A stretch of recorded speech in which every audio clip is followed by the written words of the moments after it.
Hi, I'm Joe Maggiore with Desert Dimensions Properties, and I have one question for you. Are you ready, kids? Aye, aye, Captain! As you may or may not know, September 19th is National Talk Like a Pirate Day. So around here in the office, when we think of fall and pumpkins and eye patches and things like that, we tend to think of National Talk Like a Pirate Day. So, on that topic, it's funny how sometimes we don't always come across as we think we're communicating, much like a pirate communicating something to someone. So that happens a lot with leases. And what I'd like to talk about today is the three most common scenarios where communications are not really clear, and we see a lot of ambiguity and sometimes some problems that comes up between landlords and tenants with regards to their leases.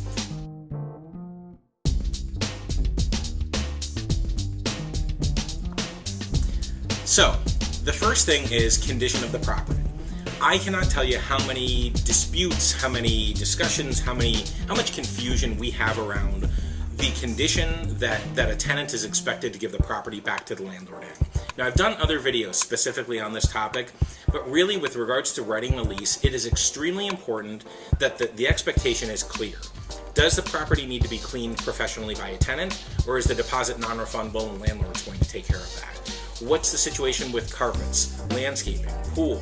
Do you have a tenant that moved out 2 weeks before the end of the lease and they let the landscaping go for the last 2 weeks and they don't necessarily realize that move out date is not the same thing as the date where they give back possession? All those things should be very clearly addressed in the lease. There's always very good language that's in the body of the lease, but the things that are in the printed form tend to get focused on much less by tenants. So it's very important that those things are written in there so that they have a very clear expectation of what the landlord is going to expect the condition of the property when they give it back.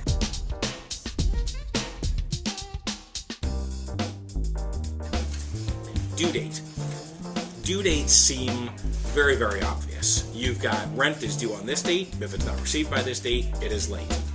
There's a lot of misconceptions out there. There's a lot of tenants that feel like, as a universal policy, rent is due on the 1st but late on the 3rd, or due on the 1st and late on the 5th. It's very important that it is clearly communicated that rent is due by 5 p.m. on the 1st, or 5 p.m. on the 3rd, or whatever that date is. Because if it's not in by the time that it's due, it is late. Unless there is some prior arrangement made between landlord and tenant, it is late if it's not received by the date that it is due.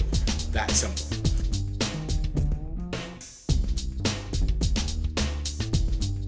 That's a good segue into the third one, which is late fees. So now you might have rent that is due on the 1st, it's late on the 2nd, but you might not have late fees kick in until the 3rd. And it's very important to communicate to a tenant, this is when late fees kick in, this is how much they are. Daily, as an occurrence, I've seen late fees that are $100 per occurrence.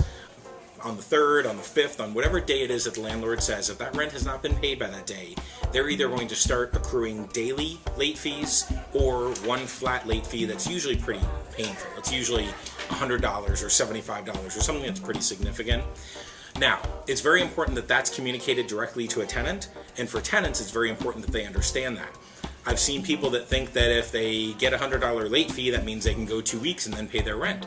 The problem is that tenants need to understand that even though late fees are going, a late fee being accrued or a late fee being paid is not necessarily going to be the thing that keeps them from getting a 5-day notice or from ultimately getting evicted and then having all the problems that comes along with that. So it's very important for landlords and tenants to have that clear expectation of your late fee is this. If we go past this date, I'm going to have a problem. If we've got no rent on the 7th and I've got a mortgage to pay as a property owner, I'm going to be getting pretty concerned as I come along to the 7th, 8th, 9th, 10th of the month. Those are all things that really should be communicated clearly. They will avoid lots of trouble. They will help everybody have a very good experience and hopefully keep that relationship healthy for a very long time so landlords and tenants can enjoy each other as clients and friends.